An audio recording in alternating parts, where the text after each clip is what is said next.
This is my aunt's falafel recipe. And Ahmad's gonna teach me how to make it. First things first, we got our soaking chickpeas. And these have been sitting in water overnight. Drain out the water and go into a food processor. To this, we're gonna add a little bit of white onion. A couple of cloves of garlic, aka heartburn. We're gonna do a very light kiss of baking powder and just a tiny bit more cornstarch. To season, we start with a generous pinch of salt, Coriander and chili powder. and last but not least, we need turmeric and cumin. Handful of cilantro and parsley join the party. A quick splash of water. And now we blend.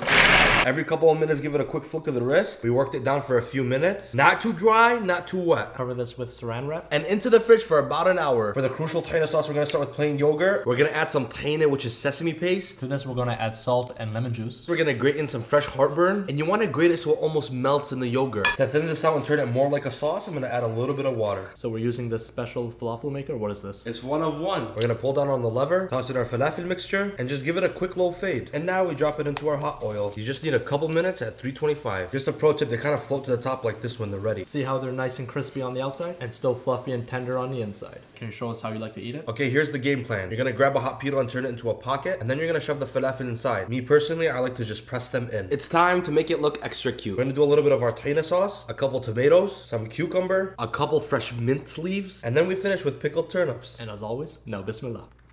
Alright, so I already tried this before without any of the toppings and it was fire. Oh, there you are. With everything else, it's on point. The sauce makes it that much better. If I had to give this a rating, so you're super strict because you know how it's supposed to taste back home, but for me, this is a solid 8.9 out of 10. Like, it's really good. Thank you very much. My brother. Take a bite, man. And as always, no bismillah. It takes some time, so make it for someone that you love.